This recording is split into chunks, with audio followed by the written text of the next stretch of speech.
Good morning and welcome to the Core Connection. I'm Mira Rubin here with you on Enlightened World Network, and today's topic is trust. And we get to dig into see ways in which a deep aligned trust of the universe and potentially a grander scheme of things is something that can actually bring us into greater alignment and expression. So should be an interesting conversation. And before we get started, let's take a minute or two to get present. Let's take a deep breath in through your nose and hold it. And imagine clean, crisp oxygen flooding your lungs, flowing into your bloodstream, nourishing all your cells, all your organs, bringing vital life energy to your body and being. And as you exhale, exhale any tension, stress, negativity, fatigue. And now let's take another deep breath in through your nose and hold it.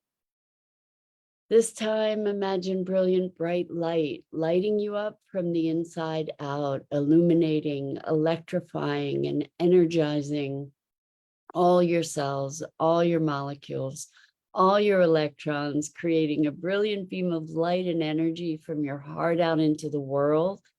And as you exhale, exhale any remaining tension, stress, negativity, fatigue. And now let's press our palms together and vigorously rub your hands together to feel the friction, the temperature, the pressure, the motion, and the tickling and tingling when you stop, and allow all those sensations to bring you present right here, right now, into this remarkable physical form that enables you to experience life. Welcome, welcome, welcome. So we're going to talk. Good morning, Rosalind. Welcome. So good to have you here with us this morning. And welcome to everyone else who's joining us. We're talking today about trust and trusting the unfoldment and the unfolding of the universe. And, when I think about trust, like yesterday we were talking about leadership, and we put our trust in others sometimes, and not and in the process of doing so, we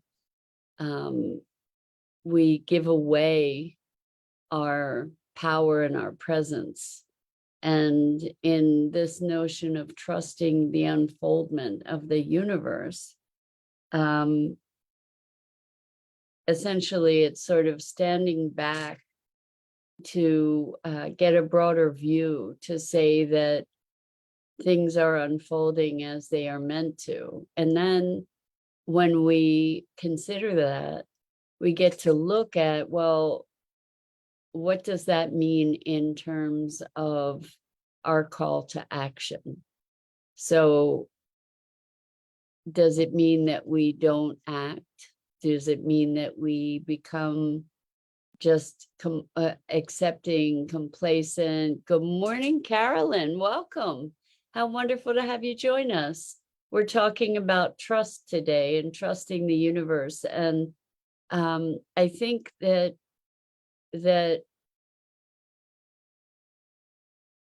it doesn't, and when we trust, let's see. So Rosalind says, in the not knowing, does trust require belief?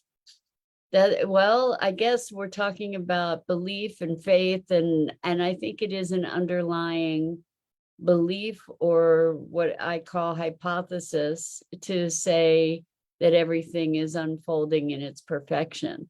But that doesn't mean we get to be complacent about just accepting things, because part of that unfoldment is our responsiveness. Part of that unfoldment is our engagement and having our own role in that unfoldment. And so when I think about this whole notion of trust, what I'm relating it to is to our deepest urgings, our deepest longings, that, to trust the dreams that we have, to be moving forward in that direction. It's interesting. I think for me, the case for trusting the universe is something that is retrospective in many ways. That's given me a greater capacity for trusting that things are unfolding. It is a leap of faith, but as I look back at my life and I see these weird twists and turns and interconnections that go back and weave this very intricate tapestry that is moving me in the direction of my deepest passions, like the calling of my soul for its fulfillment, that these things, events have occurred through life that are leading me in that direction. And even in, this is so beautiful. I have a client that I was doing the core connection process with.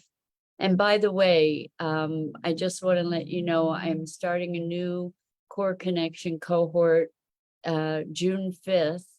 And I still have, I think, 1 or 2 slots left. So if you're interested, you can go check out on my website at yourcoreconnection.com to see what the program is and see if you'd be interested. And if you have already done a bunch of personal development work, then schedule a call and we can do a session and see if it's a fit. So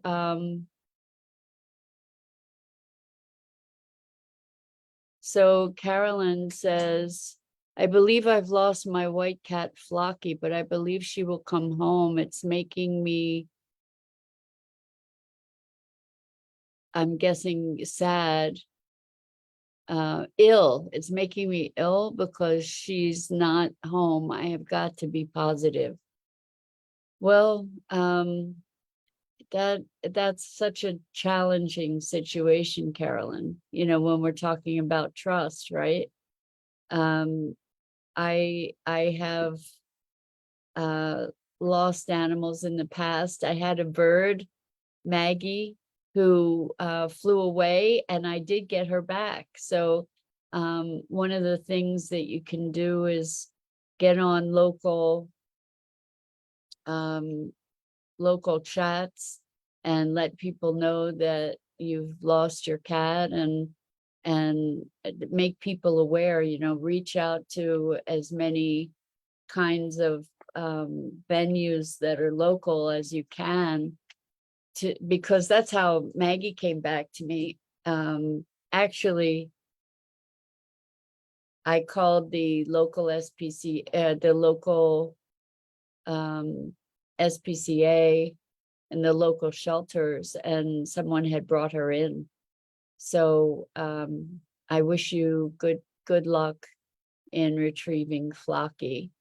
And so this is a place where we get to look at how trusting the universe and its unfolding doesn't mean that everything is going to unfold in the way we would like it to necessarily.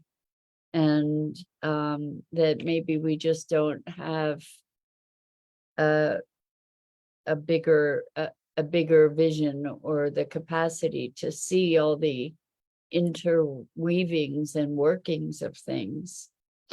And it's challenging. It's challenging to be in the face of circumstances that are not of our liking, I think that there's merit to finding our center in the space of the challenges that present us in life, and being alert to making meaning. You know, we can be very deeply self-punishing. We can make meanings that are dark, and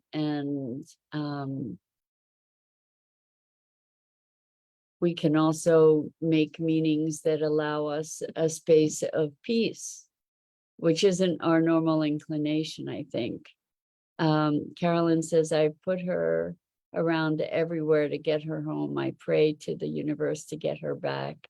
And so, Carolyn, I suggest to you that maybe you imagine her coming back. You know, oftentimes in our prayers, I think that we can tend to reinforce the thing that we're reinforce the lack of the thing that we're praying for. You know, is experience her back, experience opening the door and her coming in, or someone saying, I have your cat, and you're able to get her back. The thing is that there are often outcomes in life that are, as I said, not to our liking. And we don't get to just trust the universe when things are the way we think they should be. We don't have the vantage point to make that kind of determination. And it doesn't mean, having trust doesn't mean, and I'm not talking to you about your situation, Carolyn, but just in general, having trust doesn't mean that we won't have tragedy, you know, that we won't have sadness or pain. Good morning, good morning, good morning, Bernadette. Wonderful to have you joining us. And welcome to everybody else who's joining us. Bernadette says, no truer words spoken. Yes, we can have trust that things are unfolding as they should, and we can still be experiencing great pain. Our suffering comes from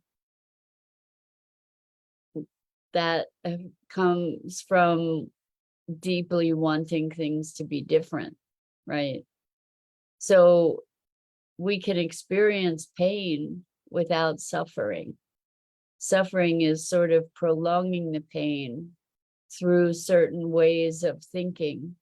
And I know I've spoken this to you before, but some years ago, I had the gift of being able to assist at an event with the Dalai Lama.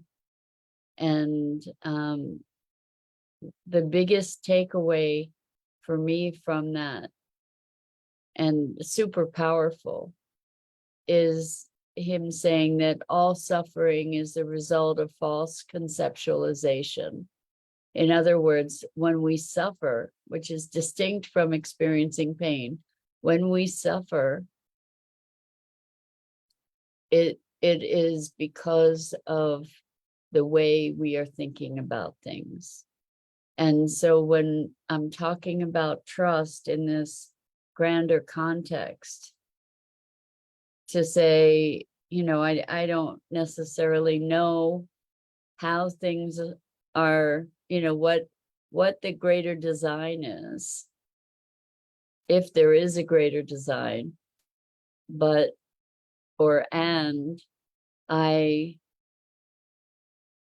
I trust that it's unfolding exactly as it's meant to. And it's such a hard thing. You know, we started the week talking about climate change and awakening, and we've been talking about leadership. And it may be, that these cataclysms that are happening planetarily as a result of so much of our human actions, but as a result of climate change, that maybe this is nature's way of cleansing itself. It's bigger than humans, and it doesn't mean that there's not going to be a lot of pain and struggle and tragedy, or that there isn't already. And it may be nature's way of reinventing herself,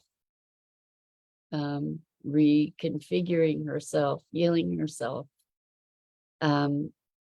So it's kind of that level of trust that I'm talking about. And that doesn't mean it, like, if I can say, well, I trust that nature is taking care of herself, it doesn't mean that I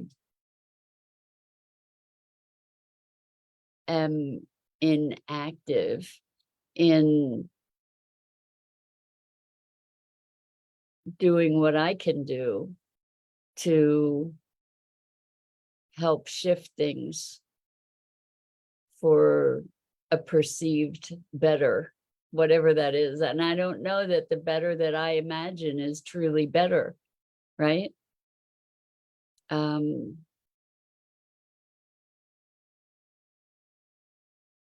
I wonder how I think it's a delicate step to step into trust while still making it an active rather than a passive movement. I guess that's what I'm wrestling with here, is moving into trust as an active engagement rather than something that moves us to complacency or to inactivity, but to find inspiration and to move from inspired action rather than reaction, right?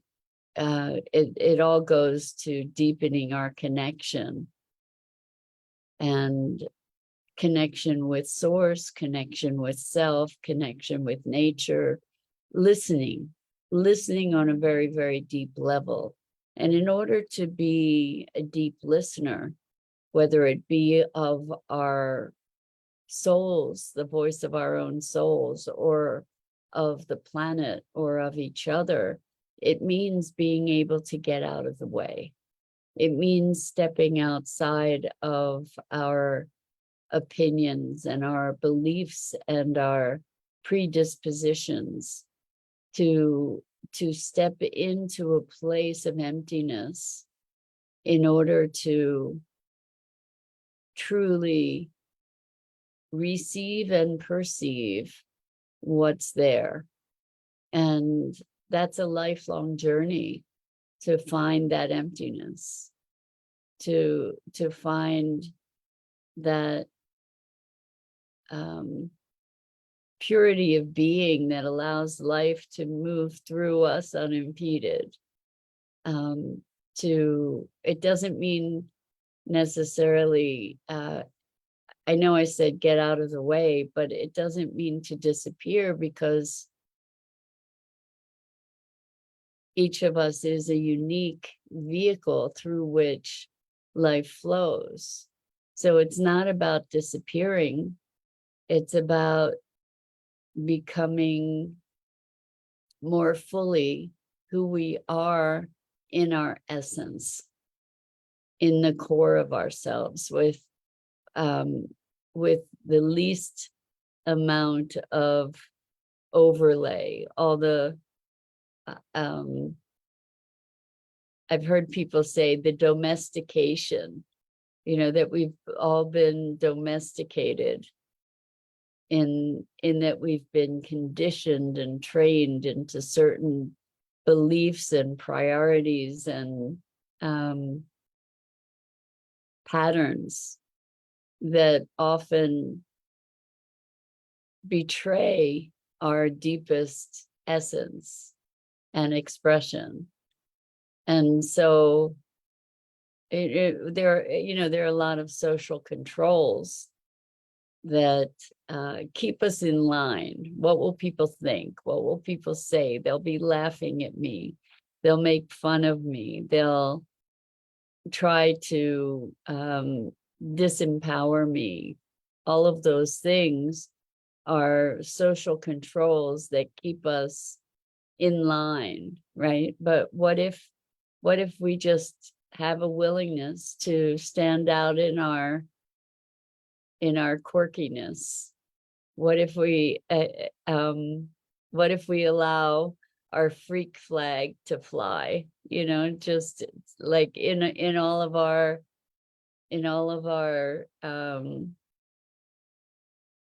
individualized strangeness, and celebrate that, right? What if we allow ourselves to express in that way that is uncamouflaged?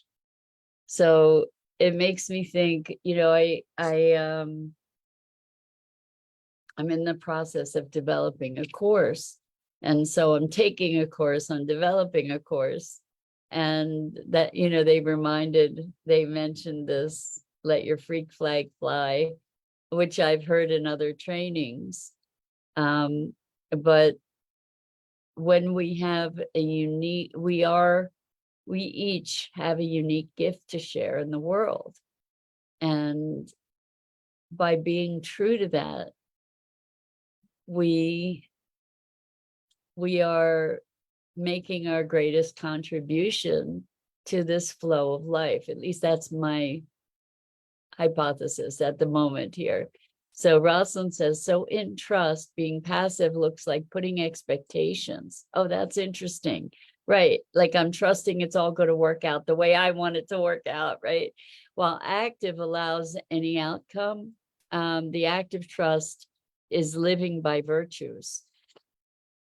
Well, I think,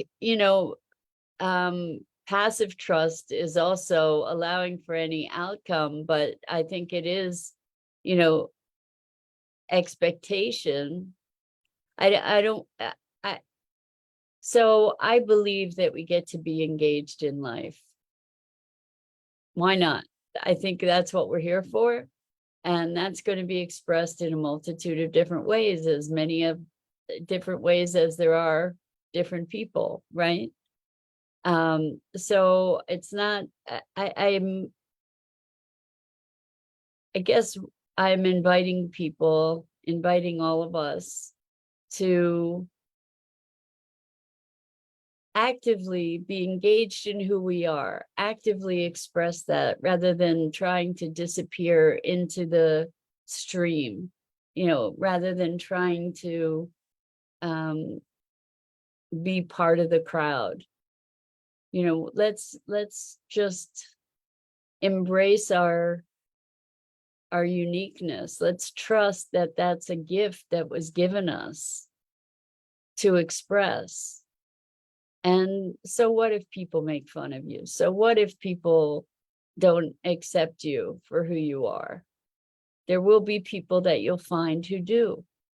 And those, it's interesting, like in marketing, it's really valuable to make your language in your marketing indicative of who you are and the people that you want to be working with, because it not only attracts the people that you want to work with, but it repels the people that you don't want to work with. And that's the same in our expression in life, is when we express who we are, people can be mean. There's no question about that. But if we can allow them to have their vantage point and not have that be a reflection of our own worthiness,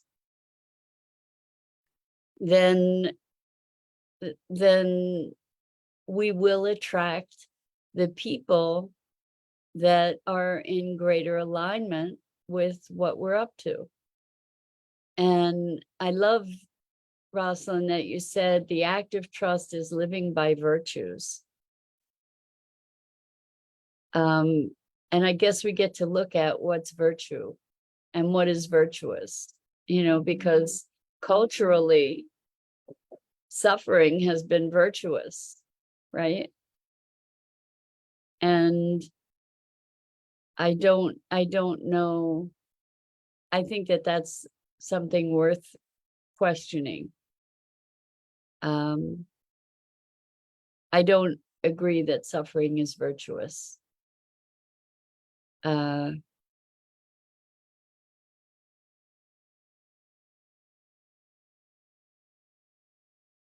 Yeah, I guess that's a good place to stop for today.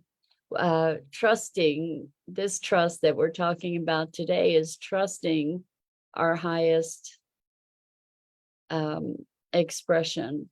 And for me anyway, choosing to trust that things are unfolding perfectly allows me much greater freedom of being.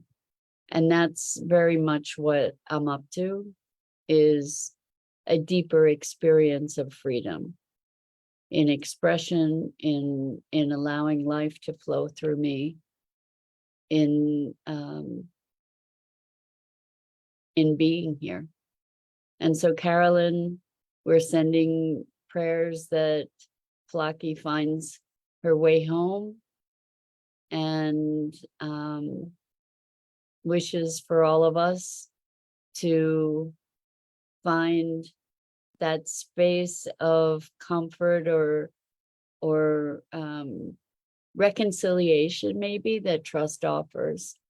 And that's it for today. I'm Mira Rubin. This is the Core Connection, and I go live here on the Enlightened World Network Facebook page and YouTube channel each weekday morning at 9 a.m. Eastern. And I invite you to check out the other awesome programming on Enlightened World Network and Enlightened World Living Facebook pages. And just have such gratitude. Rosalind says, thank you for these topics. And I thank you all for your willingness and openness to engage in these conversations, to hopefully unearth new dimensions of experience that might not have otherwise been present for us.